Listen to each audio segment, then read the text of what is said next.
Hello, my lovely viewers. Assalamu alaikum.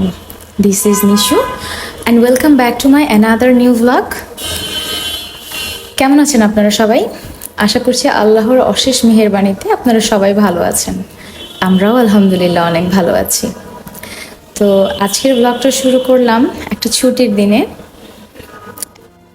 একটা আপু আমার প্রিভিয়াস ব্লগে কমেন্ট করেছিলেন যে আপু আমার ছাদ এবং আমার বারান্দাটা দেখতে চান। তো কোনো ডিলে না করে আমি শেয়ার করে দিচ্ছি আপুটার জন্য। আপুটার নাম হচ্ছে জান্নাতুল ফেরদৌস। আমি জানি না আপুটা আমার ভিডিওটা আজকে দেখবে কিনা। তো এই তো আমার আম্মুর মোরগ মুরগি আর হচ্ছে এই যে আম্মুর প্ল্যান্ট। এটা একটা আমড়া গাছ, এটাতে 12 মাসই ফল ধরে। এই মোরগটা প্রতিদিন সকালে এভাবে অ্যালার্ম দেয়, ন্যাচারাল অ্যালার্ম, যে আমার মোবাইলের অ্যালার্মের কোনো প্রয়োজন হয় না। তো এই তো আমার এন্ট্রান্সে পর্তুলিকা, এটা আমার খুবই ফেভারিট একটা পর্তুলিকা। আমার আগে আরও অনেক কালেকশন ছিল, বাট সব মরে গিয়েছে। তো শেষ পর্যন্ত এই ভ্যারাইটিসটাই রয়ে গিয়েছে। তো এই তো আজকে আর রান্না বান্না কিছু শো করছি না। সকালের ব্রেকফাস্ট যেটা, আমার বেডরুমের উইন্ডো, এখান থেকে ছাদটা দেখা যায়। আমার খুবই পছন্দের একটা প্লেস। তো গরিবের ঘর বাড়ি।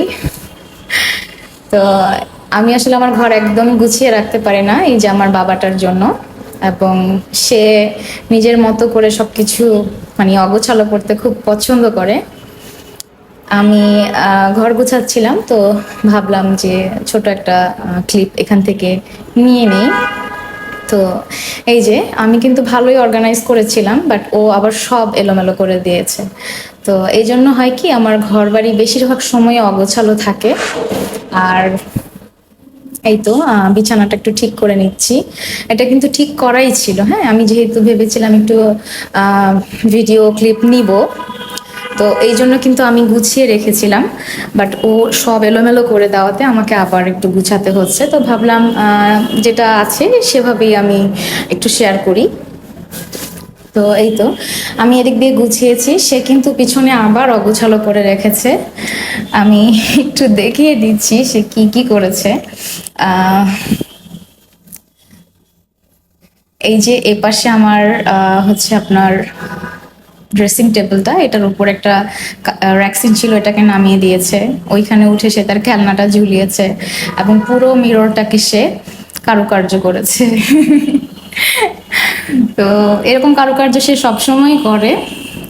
আজকে ওকে নিয়ে একটু ইবনে সিনা হসপিটালে যাব ওর ব্লাড টেস্ট করানোর জন্য। কিছুদিন আগে ডক্টর চেক আপ করিয়েছিলাম।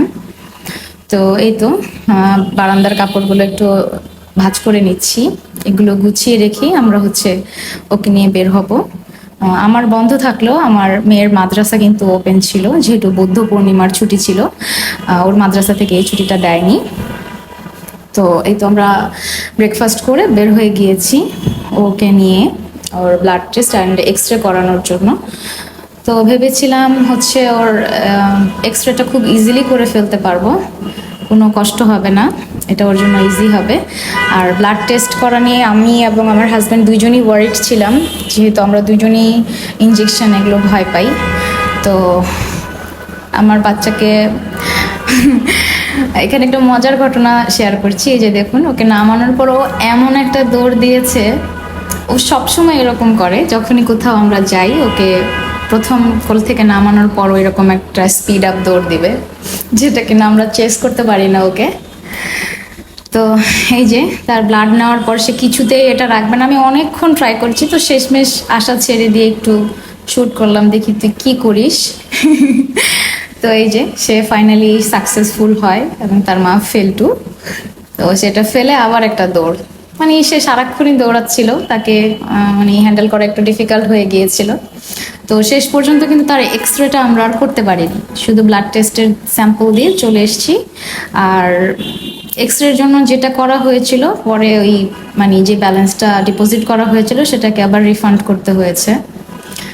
তো আল্লাহু আলেম, আল্লাহ যা করেন ভালোর জন্যই করেন, হয়তো এটাতেই কোনো কল্যাণ রয়েছে, আলহামদুলিল্লাহ।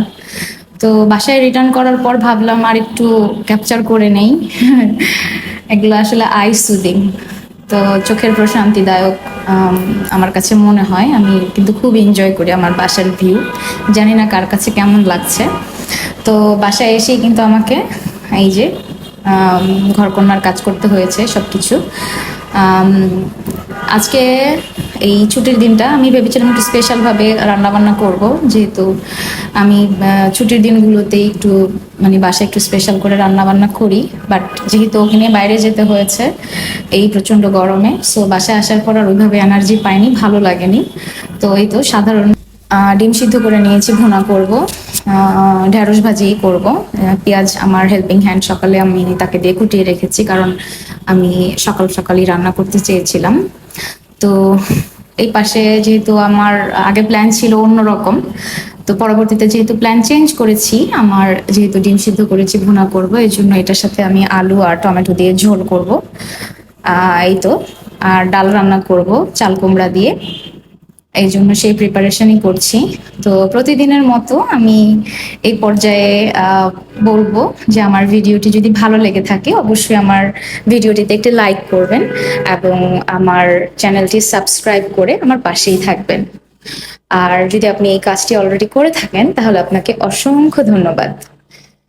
আমার ভিডিও যদি কোথাও বোরিং লাগে বা পছন্দ না হয়, যদি কোনো সাজেশনস থাকে সেটা অবশ্যই কমেন্ট করে জানাবেন। আর যদি আমার ভিডিওটি ভালো লেগে থাকে সেটিও কমেন্ট করে জানাতে ভুলবেন না।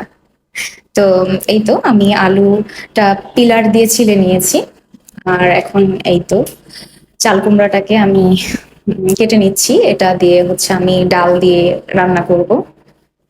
চাল কুমড়াটা দিয়ে আমি আসলে অন্য কিছু করার প্ল্যান করেছিলাম। তো ইনশাল্লাহ আবার চাল কুমড়া কিনে আমি যে রেসিপিটা করব সেটা অবশ্যই আপনাদের সাথে শেয়ার করব। এই তো এখন রান্না বান্না করব। তো যেহেতু রান্না বান্না করছি, রান্না বিষয়ে কিছু কথা বলে নিই। সেটা হচ্ছে আপনারা যদি আমার রান্নার ভিডিও দেখতে চান তাহলে সেটা আমাকে অবশ্যই কমেন্ট করে জানাবেন। আমি চেষ্টা করব আর একটু ডিটেলসে আমার রান্নার রেসিপিগুলো শেয়ার করার জন্য।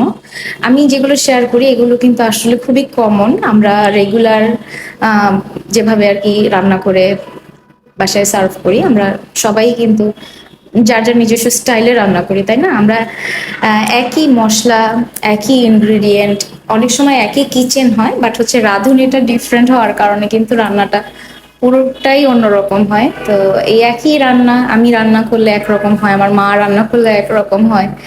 তো এটা আসলে ডিফার করে পার্সন টু পার্সন, এটা অন্য কোনো কিছুর উপরে ডিফারেন্ট মানে ডিফার করে না। তো এই তো এখন আমি ঢেঁড়সটা ভাজি করব। এর আগে একটু ডিমটাকে একটু করে নিলাম, ভেজে নিলাম হালকা করে। তো ঢেঁড়স ভাজি তো আমার বাসায় মাস্ট। আমার বাচ্চারা ঢেঁড়স ভাজি ছাড়া ওরা মানে ঢেঁড়স ভাজি অথবা হচ্ছে মিষ্টি কুমড়ার ভাজি, এটা একটা দুইটার একটা লাগে। আর হচ্ছে ডাল, ডাল তো অবশ্যই লাগবে, ডাল ছাড়া আমার ঘরে একদিনও চলে না। তো এই তো এটা কিন্তু নর্মাল ভাবে আমি একটা শুকনো মরিচ দিয়েছি, প্রথমে একটু আদা রসুন দিয়েছিলাম, তারপর একটু হলুদ গুঁড়া, ধনিয়ার গুঁড়া এগুলো দিচ্ছি, দিয়ে জাস্ট নেড়ে নিলাম। আপনারা কখনো নোটিস করেছেন কিনা জানি না, আমি কিন্তু ঢেঁড়স ভাজিতে কখনো শুরুতে লবণ দিই না, আর যদি কখনো দিয়ে থাকি সেটা ভুলে দিয়েছি। আমি কিন্তু কখনোই ঢেঁড়স ভাজিতে শুরুতে লবণ দিই না। ঢেঁড়সটাকে প্রথমে একটু সটে করে নেই ভেজে, তারপর যখন অলমোস্ট হয়ে আসে দেন তখন গিয়ে কিন্তু আমি লবণটা অ্যাড করি, এতে করে ঢেঁড়স থেকে পানিটা ছেড়ে দেয় না। তো এটা একটা ছোট টিপস সহজেই রান্না করার। আর এদিকে হচ্ছে আমি ডালটা ধুয়ে নিব। প্রতিদিন আমি কিন্তু আরো কম ডাল রান্না করি, যেহেতু আজকে আমি সাথে চাল কুমড়া অ্যাড করব, এই জন্য কিন্তু একটু ডালটা ঘন হবে। এই জন্য আমি 5-6 কাপের মতো করে ডাল নিলাম। এটাকে ধুয়ে ভালো মতো ক্লিন করে নিয়ে দেন হচ্ছে আমি হাতে মেখে যেই রান্নাটা করা হয়, মানে হাতে মাখিয়ে যেটা বসানো হয় একসাথে করে, এটাকে হাতে মাখিয়ে আমি এখন বসাবো। বসানোর পর যখন হয়ে আসবে তখন এটাকে একটু ফোড়ন দিব বা বাগার যেটাকে বলে সেটা দিব।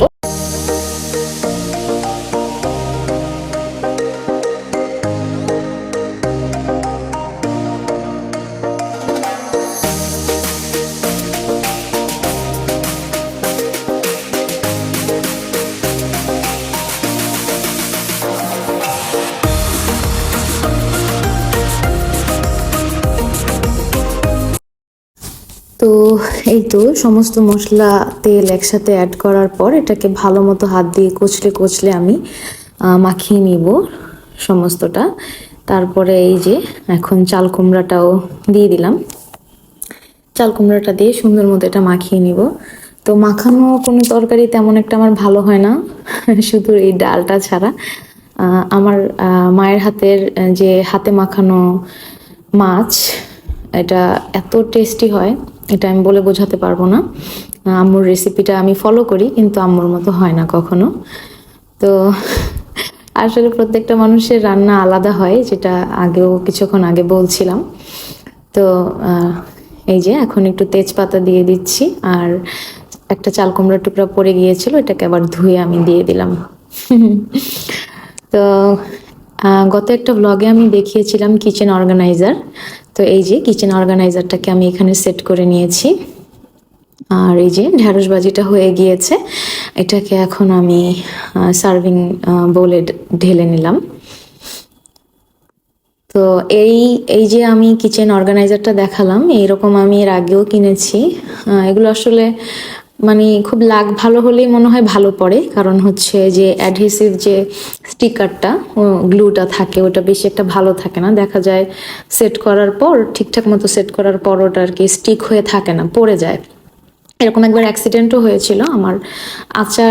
আচারের বয়াম রাখা ছিল নিচে, আর উপরে এরকম একটা সেট করা ছিল। তো ওটার মধ্যে আরও অনেক কিছু ছিল রাখা, তো ওটা লোড নিতে পারেনি, ওটা পড়ে গিয়ে আমার আচারের বয়ামটাও ভেঙে গিয়েছে। আর একটা স্যাড স্টোরি। এনিওয়েজ, এই যে এখন আমি ডিম ভুনা করব, এই জন্য মশলা টশলা দিয়ে কষিয়ে নিচ্ছি, সাথে টমেটো দিলাম। আর ডিম ভুনাতে একটা ছোট টিপস বলে দেই, যদি মাংস রান্না করার মশলা সামান্য পরিমাণে দেওয়া হয়, তাহলে এটা অনেকটাই মাংসের মতোই টেস্ট হয়। আমি প্রায় এই ধরনের নিনজা টেকনিক ইউজ করে সাধারণ খাবারকে অসাধারণ করার চেষ্টা করি। তো মাঝে মাঝে এই ধরনের নিনজা টেকনিক কিন্তু আমার ভারী পড়ে যায়, মানে খেতে খুব অখাদ্যের মতো টেস্ট হয়। তো এরকম একটা মিস্টেক কি যেন কিছুদিন আগে করেছিলাম। মানে ম্যাগি নুডলসের যে মশলা থাকে প্যাকেটের, ওইটা আমি কোনো একটা পাকোড়াতে সম্ভবত অ্যাড করেছিলাম। তো আমার মানে পুরস্কৃত হওয়ার চেয়ে তিরস্কৃত বেশি হয়েছিলাম। তো এরকম নিনজা টেকনিক করে করে যে সবসময় ভালো রেজাল্ট পাই তা কিন্তু না, মাঝে মাঝে বিপরীতটাও হয়। তো এই তো টমেটো দেওয়ার পর এটা থেকে এমনিতেই পানি ছেড়ে দিয়েছে, এটাতে কিন্তু পানি আমি অ্যাড করিনি। তো কষানো শেষ, এই পর্যায়ে এসে আমি এখন কিন্তু পানি অ্যাড করে দিব। তো নিনজা টেকনিক আমি সবসময় ফলো করি, বাট ওই যে ওইটা কাজে সবসময় দেয় না।